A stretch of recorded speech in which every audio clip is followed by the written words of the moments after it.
చెప్పగలను. భగవంతుడు ఏ రకంగా నిర్ణయిస్తాడో, ప్రజలు ఏ రకంగా నిర్ణయిస్తారో చెప్పలేం కదా. కానీ దుర్మార్గాలు చేసిన ఎవరిని వదిలిపెట్టరు ప్రజలు, భగవంతుడు వదిలిపెట్టడు.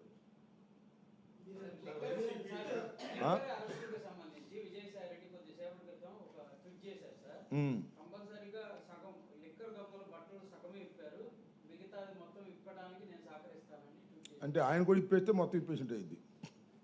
ఆయన కూడా ఇప్పేస్తే సగం ఆయన సగం అయి ఉంటుంది.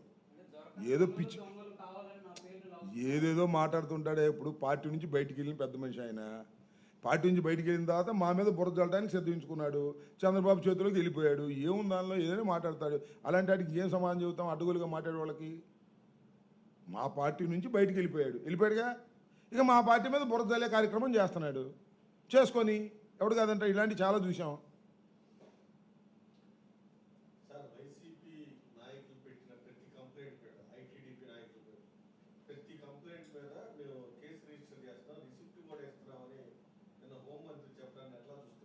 నాకేసే ఉందిగా. నేను 5 కంప్లైంట్లు ఇచ్చా, ఒక్కటి రిజిస్టర్ చేయలే.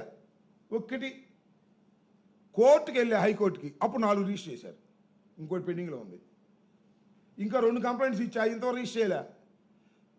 ఊరికే అసత్యాలు చెబితే ఎలాగో హోంమంత్రి గారు అసలు ఏమంటే ఏం జరుగుతుందో తెలుసా పోలీస్ స్టేషన్లో?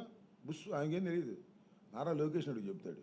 ఆమె డైరెక్షన్లో పనిచేస్తున్నారు, ఆయన డైరెక్షన్లో పనిచేస్తారు అందరూ. హోమ్ మినిస్టర్ గారికి ఏం లేదు, మైక్ ముందు పెట్టి మాట్లాడుతూ ఉంటుంది అంతే. ఆమెకి ఏమీ తెలియదు. ఏ కంప్లైంట్ని రిజిస్టర్ చేయటం లేదు. ఉదాహరణకి నేను ఇచ్చినటువంటి 5 కంప్లైంట్స్లో ఏది రిజిస్టర్ చేయకపోతే నేను హైకోర్టును ఆశ్రయిస్తే హైకోర్టులో బెంచ్కి వచ్చే ముందు 4 కేసులు రిజిస్టర్ చేశారు, 1 కేసు రిజిస్టర్ చేయలేదు. అది కూడా కోర్టులో వాదనలకి ఉంది. రేపు 30వ తారీఖున ఉంది. కోర్టు వారు ఏమి నిర్ణయిస్తారో దాని ప్రకారం ముందుకు నడుస్తాం. అందువల్ల వైసీపీ ఇచ్చినటువంటి కంప్లైంట్స్ను పక్కన పెడుతున్నారు. తెలుగుదేశం పార్టీ వాళ్ళు ఇచ్చిన కంప్లైంట్స్ని రిజిస్టర్ చేస్తున్నారు. తెలుగుదేశం పార్టీ ఇచ్చిన కంప్లైంట్స్ అంటే వాళ్ళే ఇప్పిస్తారు.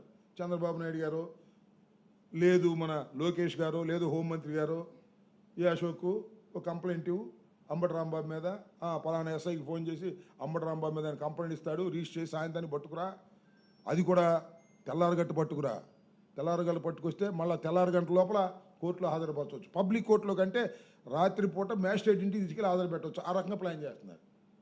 మీరు చూసారా?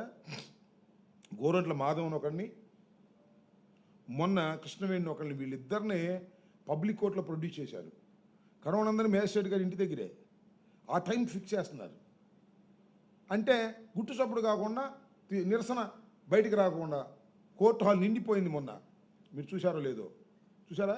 గోరంట్ల మాధవని కోర్టు దగ్గరికి తీసుకొచ్చినప్పుడు కోర్టు హాల్ కిక్కిరిసిపోయింది న్యాయవాదులతో, మా న్యాయవాదులు సో యాక్టివ్. చంద్రబాబు నాయుడు గారి దయ వల్ల కేసులు పెడుతున్నారు, మా వాళ్ళు కోర్టులు వేసుకుంటున్నారు, కోర్టుకు వెళ్తున్నారు, ఆర్గ్యూ చేస్తున్నారు, రిలీఫ్స్ తీసుకొస్తున్నారు. ఒకరోజు అటు ఇటు పోలీస్ కస్టడీని పెడతారు. ఏందో మరి నాకు అర్థం కాల. సోషల్ మీడియా కేసులో కూడా పోలీస్ కస్టడీ అని పెడితే బెయిల్ కొన్నాళ్ళు లాగొచ్చని, ఎక్కువ కాలం నిర్బంధంలో ఉంచొచ్చు అనేది బాబు గారి ఆలోచన. 53 రోజుల లోపల ఎవరికి బెయిల్ రాకూడదని ఆయన ఉద్దేశం. ఎందుకంటే ఆయన 53 రోజులు ఉన్నాడు కదా, అందుకని 53 రోజుల లోపల ఎవరికి బెయిల్ రాకూడదని ఆయన ఉద్దేశం.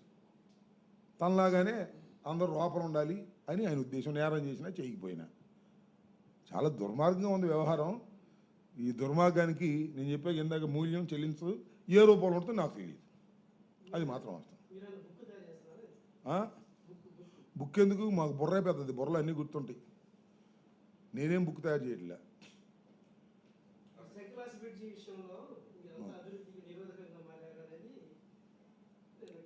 సరే, ఇప్పుడు దాని మీద చాలా చర్చ చేసాం, చాలా మాట్లాడాం.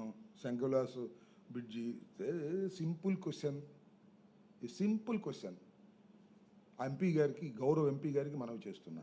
Simple question. అంతకుముందు ఎంపీ గారు ఉన్నాడు కదా, ఎవరైనా గల్లా జయదేవ్ గారి టైంలో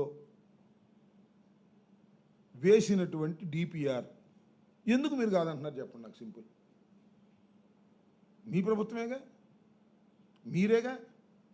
కాకపోతే ఇప్పుడు మీరు వచ్చారు, అప్పుడు గల్లా జయదేవ్ ఉన్నాడు.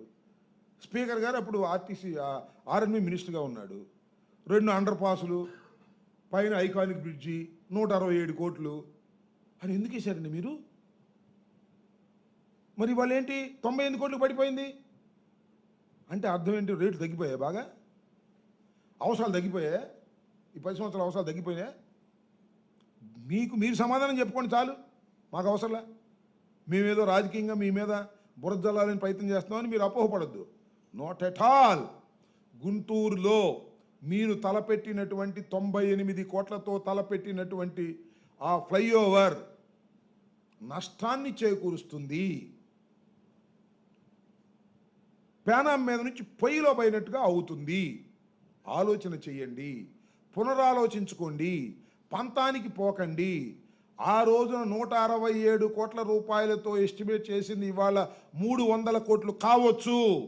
అయినా 300 కోట్లతో మీరు చెయ్యండి. కమిషన్ ఎంత తీసుకుంటారో తీసుకోండి, మాకు తెలియదు అది. అన్ని టెండర్ పిలిచి మీ ఓడికి ఇచ్చుకోండి. మీరే మన ఎంపీ గారు ఏం కమిషన్ తీసుకునే మంచి కాదు, క్యాష్ పార్టీ అయినా. ఆ లోకేష్ గారు చెప్పినోడికి ఇవ్వండి 300 కోట్లతో. ఏంది ఇది నాకు అర్థం కాలేదు. అదేమంటే మేము రాజకీయంగా బురద జల్లుతా ఉన్నారు. చాలా అన్యాయం జరుగుతుంది గుంటూరు పట్టణానికి. పేనం మీద నుంచి పొయ్యిలో పడే పరిస్థితి వస్తుంది. ఆలోచించుకోండి, మీకే చెడ్డ పేరు వస్తుందని చెప్పాం. మేము వినమండి ఎవరి సలహాలు, మేము చేసేస్తాం, ఎవరు అడ్డం వచ్చినా చేసేస్తాం అంటే చేసుకోండి, మీరే అనుభవిస్తారు కర్మ.